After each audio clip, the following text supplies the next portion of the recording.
Hey everyone, welcome back to Dad Life Real Life Podcast. I am your host, Kendall Kennedy, and today I'm going to be talking about something that's been right underneath our noses this whole time. And that is our superpowers. Right? Not the ones where we're flying and we shooting laser out of our eyes, which would be perfect in combat versus dad when your kid got beef with another kid. No, I'm talking about the ones that we develop over time, right? The ones that the kids always and the wife always comes to and ask us, hey, Dad, I lost XYZ. But you haven't seen that in about 3 years. All right, don't worry about it. I'll find it. Give me I always tell my kids, give me about a week. I can find anything in about a day, but a week's time gives me time to forget about it because I will forget, but also gives me more time to deep dive. Or even, you might be the master on the grill. Whenever it's grilling season, you're the number one person, or even putting something together from IKEA, which we all know every bits and pieces. That's why I never shop at IKEA. No diss IKEA. I love that store. I love walking around, but I am not the guy. Oh man. But yeah, so that's what we're gonna be talking about today. Our superpowers that we have ultimately developed over time as being a dad, being in a relationship, and things like that. So if you have secretly developed a superpower, I would love to hear about it. So go ahead and drop a comment. Make sure you like and subscribe to the channel and podcast to uh, hear back from what everyone's superpower is. Man, so let's talk about the classic. All right, the finding of lost things. Listen, you're not a dad if you haven't not found something that's been lost for an ample amount of time in the house. Whether it's wait, hold on, let me back up a little bit. Why is it as dads we can find everyone else's stuff, but we can never find anything that we're looking for, right? If you work on cars, I'm not a big mechanic, but I know you're working on cars. It's that one thing you're always losing, that 10 millimeter socket, right? Always gone, can never find it, right? You can buy 17 of them, put them all in the same place, gone. I don't know what happens to it. But if someone comes to you in the house and say, hey, I can't find XYZ, it's not a problem. I don't know what it is. I don't know how I do it. Call me crazy, but whenever one of my kids or my wife comes up and say, "Hey, I lost, um, a small toy," and my son collects monster trucks, so he'll come up and say, "Dad, I haven't seen my son of a digger monster truck. The small one you got me 9,602 years ago, because that's how he." Uh, Things of time. Sure, Nolan, I got you. But give me like a week. Give me like a week, and I'll see what I can do. So I was just staying in certain rooms for like 3 to 4 minutes and just like fill it out and like just I don't know. Maybe because I think like a toy. I think like him. If I was 7 years old, where would I have put you? And more than likely, you're gonna be in the places you never even think of. They're gonna be the third drawer down underneath his summer clothes, and now we're in winter. I don't know why, but that's where I found it at. And now I'm a great hero, Or if obviously the wife's running late for work and she's like, "Hey, have you seen XYZ?" Yeah, because you put it down over there 6 months ago. I don't know what it is, but we just know where everything's at all times. But we can never find our stuff, so I don't understand it. It must be because we got a built-in radar built in from I don't know. If that's the case, that's great. But at least give me a radar for my own stuff. All right. So I don't understand that part. But hey, we're the go-to people to always finding things. And you know what? I don't think it's about not finding things. I think it's about the drama of it all, right? The whole family panicking, and everything seems to go into chaos because now they're looking for this one particular thing. Or if you have small children, you know, you might be walking out the house and now they're crying for that one elephant that they haven't played with in about 6 months. Don't know where it's at, right? So you have to control the chaos, right? Now you got to put on your super cape and feel like a super dad, right? Put down your coffee, kick on your Nike what is it, six thousands? Is that the dad shoes? I haven't got them yet. I'm not there yet, but one of these days I will be. But you put your cape on, you put your New Balances on, you put your Nike dad shoes on, get your dad hat on. It's go time. It is now time to save the day. So everyone's waiting for you to make up to come up with something. Now sometimes you can't find it, right? Sometimes you can't find it, and now you got to spin it. Now you got to just come up with another master plan, right? But 9 out of 10 times, if you're on kid number 2, number 3, number 4, and above, anything and everything in the house can be found unless it's lost at another location, and then obviously that's out your hand. But we have a built-in radar for everything. So my question to you guys is, what is the weirdest thing you have found, or yeah, I guess the weirdest thing you have found as a dad? Something was the weirdest thing I found as a dad. Luckily my kids wasn't like hoarding things, but like food. They always ate the food. Thank God. I didn't find like little packets of like applesauce package around the house. It's not necessarily the weirdest thing I found, but their toys always end up in our bed somehow.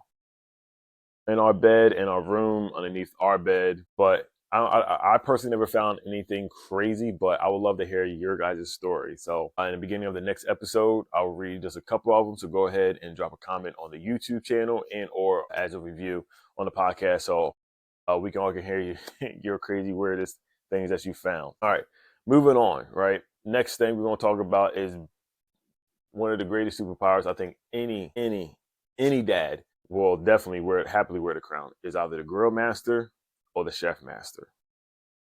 All right. If you're anything like me, all right, so I love baking, I love cooking. I really fell in love with baking and cooking after my mom passed away. Right? Not saying I couldn't cook before. But I cook here and there.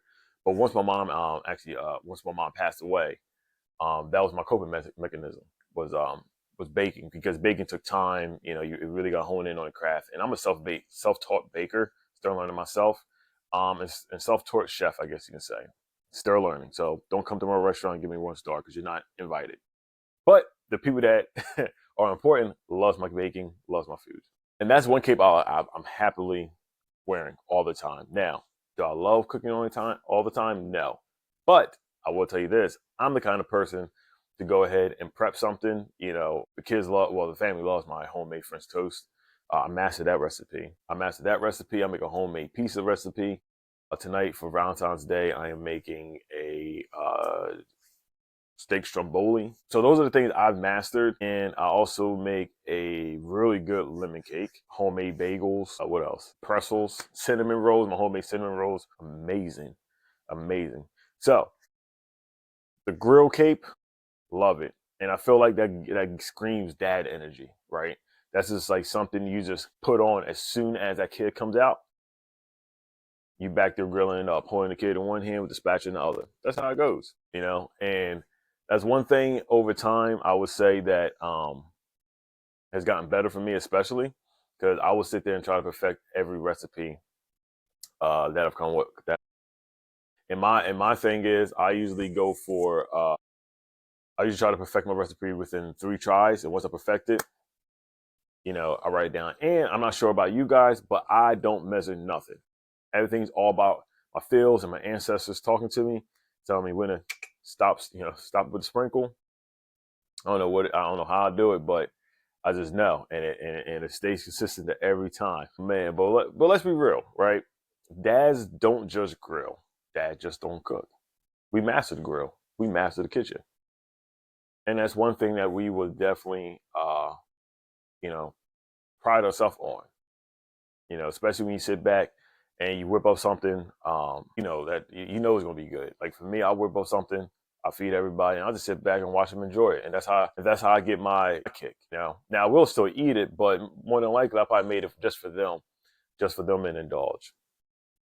You know, or even when I'm on the grill and I'm whipping up the burgers. You know, we don't. To me, I don't time anything, so you just know exactly what the burger to sound like, to look like, and that's how you get the perfect grill marks. You know.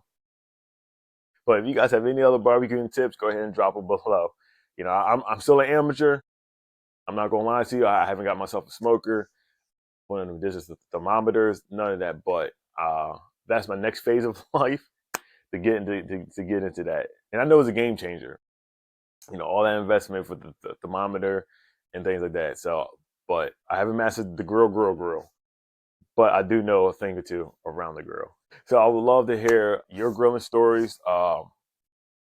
Any grilling hacks, go ahead and drop them below. Moving on, right? Next is another cape that I know we all wear is being the handyman, fixing everything. If not fixing everything, at least being the IT guy in the house. I don't know what it is. We must know everything just because we had game systems back in the day and we used to be outside fixing our bikes. But when anything breaks in the house or any IT issues arises, we are the 1-800 call dad line, unless it's one of the things that's obviously out of pocket. So whether you're having a leaky faucet, a squeaky floor, a squeaky door, a broken toy, whatever it is, something that needs a temporary fix with duct tape, because duct tape fixes everything. We are the person. I remember the one time a kid's toy broke. Right, kids' toys breaks all the time, especially my son. So I have 3 kids. If you guys haven't know now, I got 3. I got 2 girls and a boy. My son is my youngest, and I love him to death. Love him to death. But this boy will break every single toy that he has ever gotten. Personally, I'm not upset about that, only because he plays with his toys. Like, he gets a good use out of them, and he's not purposely breaking them. This is like over like a course of a couple of years of him playing with it, and then one day it finally breaks. But he'll come to me all the time. Hey, Dad, I broke this monster truck. Hey, Dad, I broke this action figure. Can you fix it? And sometimes I have to use crazy glue. We all know what crazy glue is, and that thing worked wonders back in my day, so it's gonna work wonders today. And sometimes, I'm not gonna lie, sometimes those things are beyond repairable. But you know what though? With every broken toy, it was no hesitation for him to come to me. Because why? He knew I was going to attempt to fix it regardless. And a lot of times, a lot of toys that he did end up breaking was like not 5 to 6 years, but he got good use out of it. What I mean by that is, me and my wife would sit there and watch him play with that same toy every day for months. Not doing nothing too crazy, but eventually, when you fighting, Spider-Man and a Power Ranger multiple times, you clashing and you throw them, that one last throw, you're gonna break her arm. You would think. Excuse me. And the beautiful thing about it, you never really need any fancy toys. No degree in engineering. All you need is your wits, duct tape, and a screwdriver. More than likely. But the beautiful thing about it, though, honestly, what is, when the kids come to me about things they broke in, it's not about fixing things. It's about teaching our kids about problem solving and resilience, right? Sort of the toy doesn't look, any perfect, but it's a reminder that we can figure things out, whether we can fix it in that moment, and or come up with a solution on how can we get a new one, right? But it gives the kids an opportunity to see the ends and workings of problem solving from start to finish. Here's a problem, broken toy. Dad, can you solve it? Well, while I'm solving it, let's figure this thing out too, right? Maybe next time, buddy, don't throw your Power Rangers from the second story foyer. That might be wise. And then maybe, the Red Power Ranger would still have all his limbs. I don't know what it is, boys and throwing things, but oh man. Now, what is the funniest thing, creative thing you fix as a dad? My son's monster truck wheels always being busted. My daughter's Jeep, the Power Wheels. So when my son was old enough to kind of figure out how to drive that thing, he would purposely crash into the curb. And we don't know why, but he would drive like straight over the curb. And at the time, the streets wasn't even paved. So, you have that, like, the unevenness of the curb and of the pavement. So, it's a bump. So eventually he ended up breaking the wheels. I told you this kid breaks everything. So he ends up breaking the wheels, and at that point, I joined a Facebook group called Power Wheels, and ended up fixing it thanks to those guys. But I would say that's probably the craziest thing I probably ever fixed for my kid. Yeah, and same thing. I want to hear y'all stories. Go ahead and drop them below. One of my favorite things of being a dad is being a walking GPS and never getting lost. That has been my thing for ever really. Even when my mom was doing real estate back then, there's really no GPS. TomTom came out like early 2000s, and even then those was like really, really, really expensive. So back then my mom was a real estate agent, and so I would go with her to show these houses, and we had MapQuest, and MapQuest would break down the directions step by step. And there'll be a few times where my mom would just take me to one of the houses to show her clients, but then they want to see the house again, and I would actually remember how to get back to every single house. Hey mom, make a left at this tree on the corner. Are you sure? I'm really positive. Make a left here at the tree. You want to go down to the second stop sign, bang a right, and they're gonna be right there on your left. Voila. I'll be dead asleep, and my wife will call me and say, "Hey, hun, there's traffic on this road," and she's like, "Do you know any shortcuts?" I'm like, "Yo, give me like a description where you're at. Like what buildings, or what, like, do you see anything that you recognize?" She'll be like, "Hey, I see a red brick building." I'm like, "Oh, okay, perfect. You're at such and such. So this is what you want to do. You want to go down, make a right, cut through that neighborhood at the third stop sign, make a left, go down, make a right, and it's gonna pop you off here, and then you'll be home at 5." I don't know what it is. I really think it's something that you develop over time, and it just really, really is honed in as a parent, because, as you know, as a dad, you're always trying to be on your P's and Q's, always. There's not a moment of your day where you're not, unless you're obviously at home. But even then, you want to be on your P's and Q's. So the directions always got to be on point, because you never know when you're going to have to think fast and get out of, quick dodge in a hurry. And, we do all this without asking for direction, And honestly, it's a little, for me, it's a little, I'm a little prideful for it, right? I'm very, yeah, I guess you could say, I pride myself on this, because I don't think there's not once where my wife ever had to say to me, "Hey, hon, I think we need to pull over to ask for directions." Because look, I kid you not, my wife will hop in the vehicle with me, not even bat an eye. I don't even think she pull up GPS anyway. Like, she'll pull it up to see how long it takes us, but she'll never sit here and say, "Hey, I think you need to pull over for directions," because she just knows I know where to go. I know all the shortcuts. She's in good hands, and she literally be a passenger princess. The burden, the burden. But honestly, don't get me wrong. Sometimes my directions is wrong. Sometimes I kind of forget my way. I'm getting older.